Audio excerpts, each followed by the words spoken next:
up on Verbatim. We are talking about feral cats worldwide and right here in Vermillion. Plus, we take a look at this past weekend's marching band competition. And we have the world of USD in 60 seconds. Verbatim starts right now.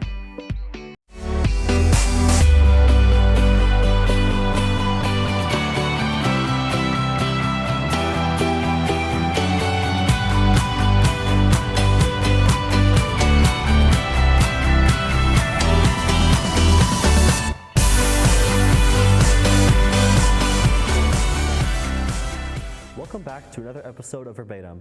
I'm Trent Opstedahl. And I'm Newville. We are taking you behind some of the stories in the Volant.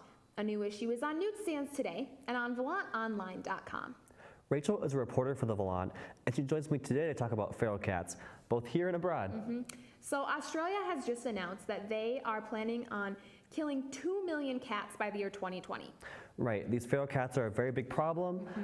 In this whole news, since it broke, has brought up a lot of controversy, especially from a lot of public figures. For example, the British singer Morrissey and the French actress Brigitte Bardot have spoken against this whole action, calling it animal genocide and also very inhumane and ridiculous. Yeah, this whole deal has even been compared to the killing of Cecil the lion, which is also a very big deal, and that happened over the summer. And so looking at this, it doesn't really make sense as to why they might want to do this, just kind of on the scheme of things, but when you look more into it, it kind of makes a little more sense as to why. Yeah, feral cats are a really big deal in Australia. They kill up to 5 animals a night. That comes anywhere from bugs to small mammals to lizards. And feral cats have threatened 124 different species in Australia. So it's a pretty big deal for them. Yeah, that's a lot of animals. That's about 100 million animals a night, roughly, you know, if you kind of do that math. And so, big issue there. Kind of looking at this from a local standpoint, Vermillion has its own problem with feral cats. Yes. And you kind of see them all around in the back alleys and by the restaurants and stuff. And so, anyway, Vermillion wanted to combat this last year, and so they applied for a grant to spay and neuter about 25 cats, and they did that successfully, it sounds like. And so that, you know, that kind of will help bring that whole issue down. And of course, it's not that big of a deal here, maybe as it is in Australia, but it's still a problem nonetheless in some shape or form. So it's nice to see them kind of going and taking care of that. Yeah, so we want to know what you think about feral cats, if you think they're a problem or not. So tweet us at #USDVerbatim and let us know what you think. This past weekend, 23 high school marching bands from Iowa, Minnesota, Nebraska, and South Dakota came to USD for their annual marching band competition. The Volant's Tatum Dean has the story. Last weekend, Vermillion hosted the Quad State Marching Band competition. 23 high schools from Minnesota, Iowa, Nebraska, and South Dakota competed in the event.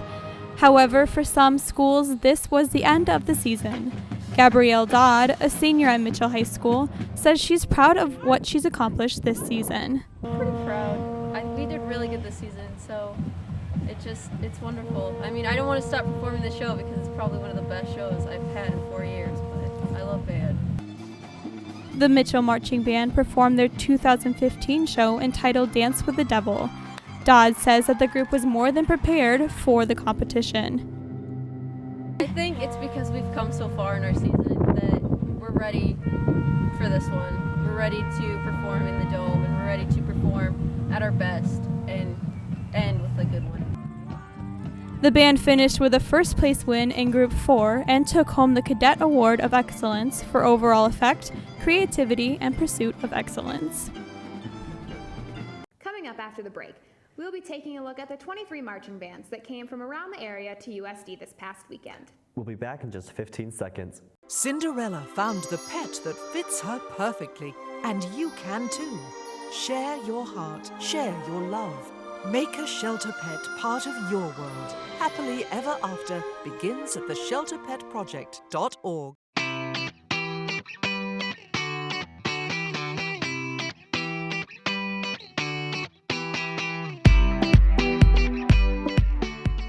Weekend, I had the opportunity to talk with Vermillion community members and USD students about the art of sustainability.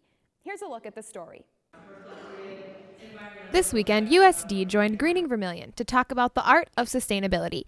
Many topics were discussed, including eco-friendliness, river preservation, and cultural sustainability. Event coordinator Morgan Apley says sustainability is a community effort. Sustainability, we think of environmental sustainability, so recycling, cleaning up the earth, And those things are all really important aspects of sustainability, but there's also smaller ways like art and teachers, education in general, and kids. We're all part of sustainability and we're all making it together. So coming together and supporting community and talking about what community means is integral to sustainability. For more information about Greening Vermillion, check out their Facebook page. Each week, the Volant covers stories that matter to USD students. We take a look at some of those stories happening around campus. It's the world of USD in just 60 seconds.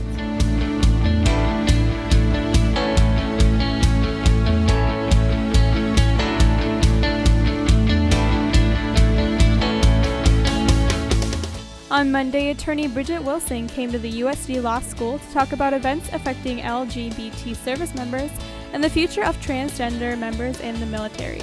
She also talked about the repeal of Don't Ask, Don't Tell. The Coyotes beat NDSU this past weekend. The final score was 24-21. The Coyotes have not beat NDSU since 1978. On Saturday, the USD women's volleyball team won all 3 sets against Fort Wayne. Senior Kelsey Biltoft and sophomore Brittany Jessen were both named the Summit League Defensive and Offensive Players of the Week. The Coyotes take on Oral Roberts in Oklahoma on Friday.